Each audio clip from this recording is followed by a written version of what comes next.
ಓಂ ಶಾಂತಿ. ಎಲ್ಲ ಪ್ರೇಕ್ಷಕರಿಗೆ ಸ್ವಾಗತ. ಇವತ್ತಿನ ದಿನ ನಾವು ಚರ್ಚಿಸುವ ವಿಷಯ ನಿದ್ರಿಸುವ ಕಲೆ, ಆರ್ಟ್ ಆಫ್ ಸ್ಲೀಪಿಂಗ್. ಆತ್ಮೀಯರೇ, ಆರ್ಟ್ ಅಥವಾ ಕಲೆ ಅಂದರೆ ನಾವು ಜೀವನದಲ್ಲಿ ಎಷ್ಟೋ ಕಲೆಗಳನ್ನು ಕಲ್ತ್ಕೊಳ್ತೇವೆ, ತಿಳ್ಕೊಳ್ತೇವೆ, ಅದನ್ನು ಅನುಭವ ಮಾಡ್ತೀವಿ ಕೂಡ. ಅಡಿಗೆ ಮಾಡುವ ಕಲೆ, ಊಟ ಮಾಡುವ ಕಲೆ, ಹಾಗೆಯೇ ಹಾಡುವ ಕಲೆ, ಚಿತ್ರ ಬಿಡಿಸುವ ಕಲೆ, ಮಾತನಾಡುವ ಕಲೆ, ಯೋಚನೆ ಮಾಡುವ ಕಲೆ. ಇದೆಷ್ಟು ಇಂಪಾರ್ಟೆಂಟೋ ಜೀವನದಲ್ಲಿ ಮತ್ತೊಂದು ತುಂಬ ಮುಖ್ಯವಾದ ಅಂಶ ಅಂದರೆ ಆರ್ಟ್ ಆಫ್ ಸ್ಲೀಪಿಂಗ್, ನಿದ್ರಿಸುವ ಕಲೆ. ನಿದ್ರಿಸೋದು ಅಂದರೆ ನಮ್ಮ ಬ್ರೈನಿಗೆ ಒಂದು ಟಾನಿಕ್ ಅಂತ ಮೆಡಿಕಲ್ ಸೈನ್ಸ್ ಹೇಳುತ್ತೆ. ಯಾರು ರೆಸ್ಟ್ಲೆಸ್ ಮಲಗೋದೇ ಇಲ್ಲ, 24 ಅವರ್ಸಲ್ಲಿ 2 ಅವರ್ಸ್ ಮಾತ್ರ ನಿದ್ದೆ ಮಾಡ್ತಾರೆ, ಅಂಥವರಿಗೆ ಬಹಳ neuro related problems, brain related problems ಬರುವಂತಹ ಅವಕಾಶಗಳು ಜಾಸ್ತಿ ಇರುತ್ತೆ. ಯಾಕೆ ಅಂದರೆ ನಮ್ಮ ಬ್ರೈನಿಗೆ ಟಾನಿಕ್ ಯಾವುದು ಅಂದರೆ ಸ್ಲೀಪ್. ಯಾವ ಸ್ಲೀಪ್ ಸೈಕಲ್ ಕರೆಕ್ಟಾಗಿ ಇರಬೇಕಾಗಿದೆ, ಆ ಸ್ಲೀಪ್ ಸೈಕಲ್ ಕರೆಕ್ಟ್ ಇಲ್ಲ ಅಂದರೆ ಅಲ್ಲೂ ಕೂಡ ನಮಗೆ ಹೆಲ್ತ್ ಅಪ್ಸೆಟ್ ಆಗುವ ಚಾನ್ಸಸ್ಸು ಇರುತ್ತೆ. ಅದಕ್ಕೆ ಹಿಂದೆ ಹೇಳ್ತಾ ಇದ್ರು, early to bed early to rise makes a person healthy wealthy wise ಅಂತ. ಯಾರು ಬೇಗ ಮಲಗ್ತಾರೆ, ಮುಂಜಾನೆ ಬೇಗ ಎದ್ದೇಳುತ್ತಾರೆ, ಅವರು ಆರೋಗ್ಯವಾಗಿರ್ತಾರೆ, ಬುದ್ಧಿವಂತರಾಗಿರ್ತಾರೆ, ಸಂತೋಷವಾಗಿರ್ತಾರೆ ಅಂತ. ಆದರೆ ಇತ್ತೀಚಿನ ದಿನಗಳಲ್ಲಿ ನಾವು ನೋಡ್ತಾ ಇದ್ದೀವಿ, ಸ್ಲೀಪ್ ಸೈಕಲ್ ಟೋಟಲಿ ರಿವರ್ಸ್ ಆಗಿಬಿಟ್ಟಿದೆ. ಹೇಳಬೇಕು ಅಂದರೆ ಗುಡ್ ಸ್ಲೀಪ್ ಸೈಕಲ್ ಟೈಮ್ ಎಲ್ಲರೂ ಕೂಡ ಗಮನ ಕೊಡಬೇಕು. 10 to 2 ಇನ್ನು 4 ಗಂಟೆ, 10 o'clock ಇಂದ 2 o'clock ನಾವು ಡೀಪ್ ಸ್ಲೀಪ್ ಮಾಡಿದ್ದೇ ಆದರೆ 10 ಗಂಟೆಯಿಂದ 2 ಗಂಟೆ, ಈ 4 ಅವರಲ್ಲಿ ಯಾವುದೇ ಕಾರಣಕ್ಕೂ ಕೂಡ ನಾವು ಎದ್ದಿರಬಾರ್ದು, ಡೀಪ್ ಸ್ಲೀಪ್ಗೆ ಹೋಗಬೇಕು. ಇದನ್ನು ಡೆಲ್ಟಾ ಸ್ಟೇಟ್ ಅಂತ ಹೇಳ್ತಾರೆ. ನಮ್ಮ ಮನಸ್ಸು ಕಂಪ್ಲೀಟ್ ಸೈಲೆಂಟ್, ನಮ್ಮ ಬಾಡಿ ಟೋಟಲಿ ರೆಸ್ಟ್ ಹೋಯ್ತು ಅಂತ ತಿಳ್ಕೊಳ್ಳಿ, ಆವಾಗ ನಾವು ಟೋಟಲಿ ಸ್ಲೀಪ್ ಸೈಕಲ್ ಕರೆಕ್ಟ್ ಇದೆ ಅಂತ. ಒಂದು ಮನುಷ್ಯನಿಗೆ ಮೆಡಿಕಲ್ ಸೈನ್ಸ್ ಪ್ರಕಾರ ಕೂಡ 6 ಗಂಟೆ ನಿದ್ರಿಸೋದು ತುಂಬ ಮುಖ್ಯ. 10 ಗಂಟೆಯಿಂದ 4 ಗಂಟೆ, ಈ 4 ಗಂಟೆವರೆಗಾದರೂ ನಾವು ಕರೆಕ್ಟಾಗಿ ನಿದ್ದೆ ಮಾಡಿದ್ದಾದರೆ, ನಮ್ಮ ಮನಸ್ಸು ರೆಸ್ಟ್ಲೆಸ್ ಇಲ್ಲದೆ, ಅಂದರೆ ಯಾವುದೋ ಒಂದು ರೀತಿಯಲ್ಲಿ ಯೋಚನೆಗಳು ಮಾಡ್ಕೊಳ್ತಾ ಮಲಗೋದ್ರಿಂದ ಏನಾಗುತ್ತೆ ಅಂದರೆ ಮನಸ್ಸಿನ ರೆಸ್ಟ್ ಇರೋದಿಲ್ಲ. ನಿದ್ದೆ ಅಂದರೆ ನಾವು ದೇಹ ಮಾತ್ರ ಬೆಡ್ ಮೇಲೆ ಮಲಗಿರೋದಲ್ಲ. ನಿದ್ದೆ ಅಂದರೆ ಮೈಂಡ್ ಆ್ಯಂಡ್ ಬಾಡಿ ಎರಡೂ ಕೂಡ ಸೈಲೆಂಟ್ ಆಗಿರಬೇಕು. ಈಗೇನಾಗ್ತಾ ಇದೆ ಅಂದರೆ ದೇಹ ಏನೋ ಮಲಗಿದೆ, ಆದರೆ ಮನಸ್ಸು ಮಲಗಿಲ್ಲ. ಆ ಮನಸ್ಸು ಯಾವಾಗ ರೆಸ್ಟ್ ಇಲ್ಲ, ಪವರ್ಫುಲ್ ಇಲ್ಲ, ಎನರ್ಜೈಸ್ ಇಲ್ಲ ಅಂದರೆ ಅದು ನಿದ್ದೆ ಅಂತ ಕೌಂಟ್ ಆಗಲ್ಲ. ಹಿಂದೆ ಎಲ್ಲರೂ ಕೂಡ ಏನು ಮಾಡ್ತಾ ಇದ್ರು, ಬೇಗ ಮಲಗ್ತಾ ಇದ್ರು. ನಮ್ಮ ಅಜ್ಜಿ ತಾತಂದ್ರು ಒಂದು 40 ವರ್ಷ 50 ವರ್ಷ, ಯಾವಾಗ ಎಲೆಕ್ಟ್ರಿಕ್ ಕರೆಂಟ್ ಬಂದ್ಬಿಡ್ತು, ಎಲ್ಲ ರೀತಿಯಲ್ಲೂ ಕೂಡ ನಮಗೆ ರಾತ್ರಿ ಕೂಡ ಹಗಲು ಥರ ಏನಾಯಿತು, ಎಲ್ಲ ಕಡೆನೂ ಕೂಡ ಚಮಕ್ ಸ್ಟಾರ್ಟ್ ಆಯಿತು. ಅದ್ರ ಜೊತೆಗೆ ಮೊಬೈಲ್ಸು, ಕಂಪ್ಯೂಟರ್ಸು ಎಲ್ಲರಿಗೂ ಕೂಡ ಪಾರ್ಟ್ ಆಫ್ ಲೈಫ್ ಆಗಿಬಿಡ್ತು. ಈಗ ಏನಾಗ್ಬಿಟ್ಟಿದೆ ಅಂದರೆ 24 ಅವರ್ಸ್ನಲ್ಲಿ ಸ್ಲೀಪ್ ಸೈಕಲ್ಲು ಯಾರು ಕರೆಕ್ಟಾಗಿ ಇಟ್ಕೊಳ್ತಾ ಇಲ್ಲ. ಕೆಲವರು 10 ಗಂಟೆಯಿಂದ 2 ಗಂಟೆ ನಿದ್ದೆ ಮಾಡೋ ಬದಲು 2 ಗಂಟೆಗೆ ನಿದ್ದೆಗೆ ಹೋಗ್ತಾ ಇದ್ದಾರೆ, ಕೆಲವರು 3 ಗಂಟೆಗೆ ನಿದ್ದೆಗೆ ಹೋಗ್ತಾ ಇದ್ದಾರೆ. ಇದೆಲ್ಲ ಕೂಡ ನಮ್ಮ ಸ್ಲೀಪ್ ಸೈಕಲ್ನ ಅಪ್ಸೆಟ್ ಮಾಡುತ್ತೆ. ಬಲೆ ಯಾರ್ದು ಕೆಲವೊಬ್ಬರದು ಡ್ಯೂಟಿ ಟೈಮ್ಸು, ವಾಚ್ಮ್ಯಾನ್ ಡ್ಯೂಟಿ ಅಥವಾ ನೈಟ್ ಶಿಫ್ಟ್ಸ್ ಇರುತ್ತೆ, ಅವ್ರದ್ದೇ ಆದಂಥ ರೀತಿಯಲ್ಲಿ ಅವ್ರ ಸ್ಲೀಪ್ ಸೈಕಲ್ ಸೆಟ್ ಮಾಡ್ಕೋಬೇಕು. ಆದರೆ ನಾವು ಜನರಲೈಸ್ ಆಗಿ ಮಾತಾಡ್ತಿರೋದು ಏನು ಅಂತ ಹೇಳಿದ್ರೆ, ನಮ್ಮ ಸ್ಲೀಪ್ ಸೈಕಲ್ಲು ಕರೆಕ್ಟಾಗಿ ಇಲ್ಲ ಅಂದ್ರೇನು ನಮ್ಮ ಒಳಗಡೆ ಇರಬೇಕಾಗಿರುವ ಹೆಲ್ತು ನಾರ್ಮಲ್ ಆಗಿರಲ್ಲ. ಅದಕ್ಕಾಗಿ ನಾವು ಏನು ಮಾಡಬೇಕು, ನಮ್ಮ ಸ್ಲೀಪಿಂಗ್ ಚೆನ್ನಾಗಿರಬೇಕು ಅಂದರೆ ನಾವು ಮೀಡಿಯಾಯಿಂದ, ಸೋಷಿಯಲ್ ಕನೆಕ್ಟಿವಿಟಿಯಿಂದ ಮಾತುಕತೆಗಳಿಂದ ಮಲಗೋಕ್ಕಿನ್ನ 2 ಗಂಟೆ ಮುಂಚಿತವಾಗಿ ಡಿಸ್ಕನೆಕ್ಟ್ ಆಗಬೇಕು. ಉದಾಹರಣೆಗೆ ನೀವು 10 ಗಂಟೆಗೆ ಮಲಗ್ತೀರಾ ಅಂದರೆ 8 ಗಂಟೆಯಿಂದಲೇ ನೀವು ಫೋನು ಬೇರೆದ್ರಿಂದ ಡಿಸ್ಕನೆಕ್ಟ್ ಆಗಿದ್ರೆ ನಿಮ್ಮ ಮೈಂಡಿನ ಒಂದು ಸ್ಲೋ ಡೌನ್ ಅಲ್ಲೇ ಆಗುತ್ತೆ. ಯಾವಾಗ ಮೈಂಡ್ ಸ್ಲೋ ಡೌನ್ ಆಗುತ್ತೆ ಆಗ ಆಲೋಚನೆಗಳು ಕೂಡ ಶಾಂತವಾಗುತ್ತೆ. ಆಗ ಬಾಡಿ ಬಹಳ ಬೇಗ ಸ್ಲೀಪ್ ಸ್ಟೇಟ್ಗೆ ಹೋಗುತ್ತೆ. ನಾವೇನು ಮಾಡ್ತೇವೆ, ಆಫೀಸ್ ಡ್ಯೂಟಿನ ಮನೇಲಿ ತರ್ತೇವೆ, ಮನೆ ಡ್ಯೂಟಿನ ಆಫೀಸಿಗೆ ತಗೊಂಡು ಹೋಗ್ತೇವೆ. ಈ ಸಾಧನೆಗಳು ಬಂದ ಮೇಲೆ ಏನಾಗೋಯ್ತಂದರೆ ಮೊದಲೆಲ್ಲ ಕೂಡ 8 ಅವರ್ಸ್ ಸ್ಲೀಪಿಂಗ್ ವರ್ಕ್ ಅಂತ ಇದ್ರು, 8 ಅವರ್ಸ್ ಜಾಬ್ ಅಂತ ಇದ್ರು.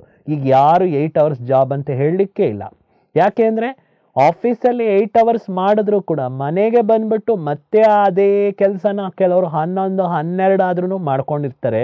ಸೊ ಇಲ್ಲಿ ನಮ್ಮ ಮೈಂಡ್ಗೆ ಸ್ಲೀಪ್ ಸೈಕಲ್ ಡಿಸ್ಟರ್ಬೆನ್ಸ್ ಮಾಡೋದ್ರಿಂದ ನಮ್ಮ ಬ್ರೈನ್ ಎಫೆಕ್ಟ್ ಆಗುತ್ತೆ, ನಮ್ಮ ನರ್ವಸ್ ಸಿಸ್ಟಮ್ ಎಫೆಕ್ಟ್ ಆಗುತ್ತೆ, ನಮ್ಮ ಬಾಡಿಯಲ್ಲಿ ಇರ್ತಕ್ಕಂಥ ಅನೇಕ ಶರೀರದ ಇಂದ್ರಿಯಗಳೆಲ್ಲ ಕೂಡ ಡಿಸ್ಟರ್ಬ್ ಆಗುತ್ತೆ. ಅದಕ್ಕೋಸ್ಕರನೇ ಮಲಗುವ ಕಲೆಯನ್ನು ಕೂಡ ಜೀವನದಲ್ಲಿ ಬೆಳೆಸ್ಕೋಬೇಕು. ಸಾಕಷ್ಟು ಜನ ರಾತ್ರಿನೇ ಕೆಲಸ ಮಾಡಿಬಿಡೋಣ ಅಂದ್ಕೊಳ್ತಾರೆ. ಬಟ್ ಒಂದು ತಿಳ್ಕೊಳ್ಳಿ, ಯಾರು ಇದು ಅನುಭವದಿಂದ ಕಂಡಿರ್ತಕ್ಕಂಥದ್ದು, ರಾತ್ರಿ ಬೇಗ ಮಲಗಿ ಬೆಳಗ್ಗೆ ಎದ್ದು ಫ್ರೆಶ್ ಮೂಡಲ್ಲಿ ಕೆಲಸ ಮಾಡ್ತಾರಲ್ಲ, ಅವ್ರ ಹತ್ರ ಮಾಡೋವಂಥ ಕೆಲಸನೂ ಬೇಗ ಆಗುತ್ತೆ, ಜೊತೆಗೆ ಸಾಕಷ್ಟು ಸಮಯನೂ ಸಿಗುತ್ತೆ. ಕೆಲವ್ರು ಏನು ಮಾಡ್ತಾರೆ, 7 ಅವರ್ಸ್ 6 ಅವರ್ಸ್ ಮಲಗಬೇಕು ಅಂತ 1 ಗಂಟೆಗೆ ಮಲಗಿ 8 ಗಂಟೆಗೆ ಎದ್ದೇಳ್ತಾರೆ. It is very wrong habit. ಕೆಲವರು ಸಂಡೇ ಅಂತ ಹೇಳಿದ್ರೆ ಓನ್ಲಿ ಫಾರ್ ಸ್ಲೀಪಿಂಗ್ ಅಂತಾರೆ. ಬಟ್ ಅಲ್ಲಿ ನಮ್ಮ ಮೈಂಡ್ ಎನರ್ಜಿ ತುಂಬ ಡಿಪ್ಲೀಟ್ ಆಗ್ತಾ ಇರುತ್ತೆ. ಯಾಕೆ ಅಂದರೆ ಮೈಂಡ್ಗೆ ಕೊಡಬೇಕಾಗಿರ್ತಕ್ಕಂತಹ ಟಾನಿಕ್ ಸ್ಲೀಪ್ ಮತ್ತು ಗುಡ್ ಥಾಟ್ಸಿಂದ ಕೊಡಬೇಕು. ಅದೇ ನಾವು ಕೊಡ್ತಾ ಇಲ್ಲ ಅಂದಾಗ ನಮ್ಮ ಬಾಡಿ ಹೀಲಿಂಗ್ ಆಗೋಕ್ಕೆ ಸಾಧ್ಯ ಇಲ್ಲ. ಅದಕ್ಕೋಸ್ಕರನೇ ಅದರ ಒಂದು ರಿಸಲ್ಟು ಇವತ್ತು ಸ್ಲೀಪ್ ಡಿಪ್ರೈವಲ್ ಅಂದರೆ ಸ್ಲೀಪ್ಲೆಸ್ನೆಸ್ ಅಂದರೆ ಇನ್ಸೋಮಿಯಾ ಅಂತ ಹೇಳ್ತಾರೆ, ನಿದ್ರಾಹೀನತೆ ಅಂತ. ಇವತ್ತೇನಾಗ್ತಿದೆ ಅಂದರೆ ಸ್ಲೀಪಿಂಗ್ ಅನ್ನೋದೊಂದು ದುಬಾರಿ ವಸ್ತು ಆಗ್ತಾ ಇದೆ, ಕಾಸ್ಟ್ಲಿ ಐಟಮ್ ಆಗ್ತಾ ಇದೆ. ಯಾರಿಗೂ ನಿದ್ರೆ ಬರೋದಿಲ್ಲ, ಅದಕ್ಕೋಸ್ಕರನೇ ಸ್ಲೀಪಿಂಗ್ ಪಿಲ್ಸ್ ತಗೊಳ್ತಾರೆ. ನಿದ್ರೆ ಮಾತ್ರೆ ಇಲ್ಲ, ನಿದ್ರೆ ಗುಳಿಗೆ ತಗೊಂಡಿಲ್ಲ ಅಂದರೆ ನಿದ್ರೆನೇ ಮಲಕ್ಕಾಗ್ತಾ ಇಲ್ಲ. ಕೆಲವರು ತುಂಬ ಒಳ್ಳೆ ಕಾಟ್ ಬೆಡ್ಡು, 1 ಲಕ್ಷಾಂತರ ರೂಪಾಯಿ ಅದನ್ನು ಇನ್ವೆಸ್ಟ್ ಮಾಡಿ ಫರ್ನಿಚರು ಬೆಡ್ಡು ಎಲ್ಲ ಮಾಡ್ಕೊಂಡಿರ್ತಾರೆ. ದೇಹ ಮಲಗಿದೆ, ಆದರೆ ಮನಸ್ಸು ಮಲಗಕ್ಕಾಗ್ತಾ ಇಲ್ಲ. ಯಾಕಂದರೆ ದೇಹ ಮಲಗಿಬಿಟ್ರೆ ಮಲಗ್ದಂಗಲ್ಲ, ಮನಸ್ಸು ಕೂಡ ಸೈಲೆಂಟ್ ಆಗಬೇಕು. ಮನಸ್ಸಿನಲ್ಲಿರುವ ಆಲೋಚನೆಗಳು ಕೂಡ ಸೈಲೆಂಟಾಗಿ ಪಾಸಿಟಿವ್ ಆಗಬೇಕು. ಅದ್ರ ಬಗ್ಗೆ ನಾವು ಗಮನ ಕೊಟ್ಟಿಲ್ಲ ಅಂದರೆ ನಮ್ಮ ನಿದ್ರೆ ಮಾಡ್ದಂಗಲ್ಲ. ಒಂದು ಮನುಷ್ಯ 10 ಗಂಟೆಗೆ ಮಲಗಿ 4 ಗಂಟೆಗೆ ಎದ್ದಾಗ ಆ 4 ಗಂಟೆ ಟೈಮ್ ಏನಿದೆ ಅದು ಬ್ರಹ್ಮ ಮುಹೂರ್ತ ಅಂತ ಹೇಳ್ತಾರೆ. ನೆಕ್ಟರ್ ಟೈಮ್ ಅಥವಾ ಹೈ ಎನರ್ಜಿ ಟೈಮ್ ಅಂತ ಕರೀತಾರೆ. ಈ ಟೈಮ್ನಲ್ಲಿ ಯಾರು ಎದ್ದು ಅವರ ಮನಸ್ಸಿಗೆ ಒಳ್ಳೆ ಒಂದು ಪಾಸಿಟಿವ್ ಹೈ ಎನರ್ಜಿ ಆಲೋಚನೆಗಳು ಕೊಡ್ತಾರೆ, ಅವರ ಮನಸ್ಸು ತುಂಬ ಹೆಲ್ತಿ ಇರುತ್ತೆ, ಹ್ಯಾಪಿ ಇರುತ್ತೆ, ಆ್ಯಕ್ಟಿವ್ ಇರುತ್ತೆ. ಆದರೆ ಸಾಕಷ್ಟು ಜನ 4 ಗಂಟೆಗೆ ಎದ್ದೇಳೋದು ಅಂದರೆ ಎಷ್ಟೋ ಪ್ರಾಬ್ಲಮ್ ಅಂದ್ಕೊಳ್ತಾರೆ. ಜೀವನದಲ್ಲಿ ಏನಾದರೂ ಕೆಲಸ ಮಾಡಬೇಕಂದ್ರೆ ಮುಹೂರ್ತ ನೋಡ್ತಾರಲ್ವಾ, ಆದರೆ ಜೀವನದ ಮುಹೂರ್ತ ಸ್ಟಾರ್ಟ್ ಆಗೋದೇ 4 ಗಂಟೆ. ಅದ್ರ ಬಗ್ಗೆ ನಾವು ಯಾರು ಯೋಚನೆ ಮಾಡೋದಿಲ್ಲ.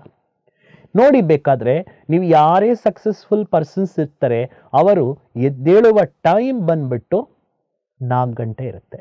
ಆ 4 ಗಂಟೆಯಿಂದ 5 ಗಂಟೆ ಏನಿದೆಯಲ್ಲ, ಅಲ್ಲಿ ನಮ್ಮ ಮನಸ್ಸಿಗೆ ನಾವು ಏನನ್ನ ಒಂದು ಗುಡ್ ಎನರ್ಜಿ ಆಲೋಚನೆಗಳನ್ನು ತುಂಬಿಸ್ತೇವೆ, ಆ ಎನರ್ಜೈಸ್ ಆಗಿರುವಂಥ ಮನಸ್ಸು ನಮ್ಮ ಕಡೆ ಪಾಸಿಟಿವಿಟಿಯನ್ನು ಅಟ್ರ್ಯಾಕ್ಟ್ ಮಾಡುತ್ತೆ. ಆ ಕಾರಣದಿಂದ ಬ್ರಹ್ಮ ಮುಹೂರ್ತ ಅನ್ನೋದು ಯಾಕೆ ಹೆಸರು ಬಂತು ಅಂದರೆ, ಬ್ರಹ್ಮ ಅಂದ್ರೇನೆ ಏನು ಹೇಳ್ತವೆ, ಸಂಕಲ್ಪದಿಂದ ಸೃಷ್ಟಿ ಮಾಡ್ದ ಅಂತ. ನಾವು ಕೂಡ ಅಷ್ಟೇ, ಆ ಮುಹೂರ್ತದಲ್ಲಿ ನಮ್ಮ ಸಂಕಲ್ಪಗಳನ್ನು ಏನು ಕ್ರಿಯೇಟ್ ಮಾಡ್ತೇವೆ, ಆ ಸಂಕಲ್ಪಗಳೇ ನಮ್ಮ ಭಾಗ್ಯವನ್ನು, ನಮ್ಮ ಡೆಸ್ಟಿನಿಯನ್ನು, ನಮ್ಮ ಅದೃಷ್ಟವನ್ನು, ನಮ್ಮ ಲಕ್ಕನ್ನು ಡಿಸೈಡ್ ಮಾಡುತ್ತೆ ಅಂತ. ಅದಕ್ಕೋಸ್ಕರನೇ ಆ ಸಮಯಕ್ಕೆ ಪ್ರೆಷಿಯಸ್ ವರ್ಡ್ ಬ್ರಹ್ಮ ಮುಹೂರ್ತ ಅಂತ ಹೇಳ್ತಾರೆ. ಆದರೆ ಯಾವಾಗ ನಾವು ಅದರ ಬಗ್ಗೆ ಗಮನ ಕೊಡೋದಿಲ್ಲ, ಖಂಡಿತವಾಗಿಯೂ ಕೂಡ ನಮ್ಮ ಸ್ಲೀಪ್ ಸೈಕಲ್ ಸರಿಯಾಗಿರೋದಿಲ್ಲ. ಸ್ಲೀಪ್ ಸೈಕಲ್ ಯಾರಿಗೆ ಸರಿಯಾಗಿರಲ್ಲ ಅವರಿಗೆ ಬಾಡಿ ಡಿಸಾರ್ಡರ್ಸ್ ಆಗ್ತಾ ಇರುತ್ತೆ. ಸಾಕಷ್ಟು ಜನಕ್ಕೆ ಡೈಜೆಷನ್ ಕರೆಕ್ಟ್ ಆಗೋದಿಲ್ಲ, ಸಾಕಷ್ಟು ಜನಕ್ಕೆ ಒಂದು ಬಂದಿರೋ ಅಂಥ ಕಾಯಿಲೆ ಬೇಗ ಹೀಲಿಂಗ್ ಆಗೋದಿಲ್ಲ, ಸಾಕಷ್ಟು ಜನಕ್ಕೆ ಆ ಸ್ಲೀಪ್ ಸೈಕಲ್ ಸರಿ ಇಲ್ಲದೆ ಇರೋ ಕಾರಣ ನೆಕ್ಸ್ಟ್ ಡೇಗೆ ತುಂಬ ಎಫೆಕ್ಟ್ ಆಗ್ತಾ ಇರುತ್ತೆ. ಇದೆಲ್ಲದಕ್ಕೂ ಮುಖ್ಯ ಕಾರಣ ಏನು ಅಂತ ಹೇಳಿದ್ರೆ, ನಾವು ನಮ್ಮ ಮನಸ್ಸಿಗೆ ಕರೆಕ್ಟಾಗಿ ಮಲಗುವ ಮೊದಲು ತಯಾರಿ ಮಾಡಿಕೊಂಡು ಮಲಗ್ತಾ ಇಲ್ಲ, ಮತ್ತು ಸ್ಲೀಪ್ ಸೈಕಲ್ ಟೈಮಿಂಗ್ಸು ರಾಂಗ್. ಆದ್ದರಿಂದ ತಾವೆಲ್ಲರೂ ಕೂಡ ಒಮ್ಮೆ ಯೋಚನೆ ಮಾಡಿ, ನನ್ನ ಜೀವನದಲ್ಲಿ ಊಟ ಎಷ್ಟು ಮುಖ್ಯ ಇದೆ ಅಷ್ಟೇ ಮುಖ್ಯ ನಿದ್ರೆ ಕೂಡ ಇದೆ. ಹೇಗೆ ಯಾವುದಾದ್ರೂ ಒಂದು ಗಾಡಿ ನಾವು ಎಷ್ಟೇ ಯೂಸ್ ಮಾಡಿದ್ರೂ ಅದಕ್ಕೆ ಸ್ವಲ್ಪ ಹೊತ್ತು ಸ್ಟಾಪ್ ಮಾಡಿಲ್ಲ ಅಂದರೆ ಮಧ್ಯದಲ್ಲಿ ಹೀಟ್ ಆಗಿಬಿಡುತ್ತೆ.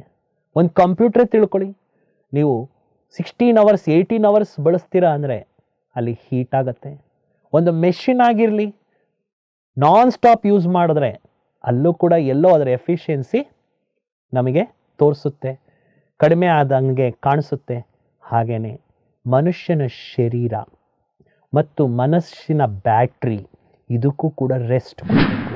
ಆ ರೆಸ್ಟ್ ಕೊಡುವಂಥ ಪ್ರಕೃತಿಯಲ್ಲಿ ಇರುವಂತಹ ನಿಯಮ ಯಾವುದು ಅಂದರೆ ಸ್ಲೀಪಿಂಗ್. ಸ್ಲೀಪಿಂಗ್ ಅಲ್ಲೇ ಹೀಲಿಂಗ್. ಆ ಸ್ಲೀಪಿಂಗೇ ನಮಗೆ ಹೀಲಿಂಗ್ ಆಗಿ ಕನ್ವರ್ಟ್ ಆಗುತ್ತೆ. ಎಷ್ಟೋ ಜನ ತಮ್ಮ ಕಾಯಿಲೆಗಳನ್ನು ಸ್ಲೀಪ್ ಸೈಕಲ್ ಸರಿ ಮಾಡಿಕೊಂಡು ಗುಣ ಮಾಡಿಕೊಂಡಿರೋಂಥದ್ದು ಕೂಡ ಎಷ್ಟೋ ಎಕ್ಸಾಂಪಲ್ಸ್ ಇದೆ, ಉದಾಹರಣೆಗಳಿದೆ. ಕೆಲವು ವ್ಯಕ್ತಿಗಳಿಗೆ ಉತ್ಸಾಹನೇ ಇರ್ತಾ ಇರಲಿಲ್ಲ, ಅಂಥವರು ಸ್ಲೀಪ್ ಸೈಕಲ್ ಸರಿ ಮಾಡ್ಕೊಂಡಾಗ ಉತ್ಸಾಹ ಸರಿ ಹೋಯ್ತು. ಕೆಲವರಿಗೆ ಮೆಮೊರಿ ಪ್ರಾಬ್ಲಮ್ ಆಗ್ತಾ ಇತ್ತು, ಸ್ಲೀಪ್ ಸೈಕಲ್ ಸರಿ ಮಾಡ್ಕೊಂಡ್ಮೇಲೆ ಮೆಮೊರಿ ಪ್ರಾಬ್ಲಮ್ ಸಾಲ್ವ್ ಆಯಿತು. ಕೆಲವರಿಗೆ ತುಂಬ ಟೆನ್ಷನ್ ಸಿಡಿ ಅಂತ ಇಡೀ ದಿನ, ಯಾಕಂದರೆ ರಾತ್ರಿ ನಿದ್ದೆ ಮಾಡಿರಲ್ಲ, ಆ ಬ್ರೈನು ಎನರ್ಜೈಸ್ ಇರಲ್ಲ, ಮೈಂಡು ಪಾಸಿಟಿವ್ ಇರಲ್ಲ, ಅದಕ್ಕೆ ಏನು ಮಾಡೋದಕ್ಕೂ ಮೂಡ್ ಬರೋದಿಲ್ಲ, ಮೂಡ್ ಆಫ್ ಆಗೋದು, ಅಥವಾ ಏನಂತ ಹೇಳ್ತಾರೆ ಒಂಥರ ಶಾರ್ಟ್ ಟೆಂಪರ್ ಅಂತಾರಲ್ಲ ಆ ಥರ ಆಗಿಬಿಡ್ತಾರೆ. ಸೊ ಇದೆಲ್ಲ ಪ್ರಾಬ್ಲಮ್ಸಿಂದ ನಾವು ಹೊರಗೆ ಬರಬೇಕಂದ್ರೆ ಆರ್ಟ್ ಆಫ್ ಸ್ಲೀಪಿಂಗ್ ಇದರ ಬಗ್ಗೆ ಕೂಡ ನಾವು ತುಂಬ ಗಮನ ಕೊಡಬೇಕಾಗಿದೆ.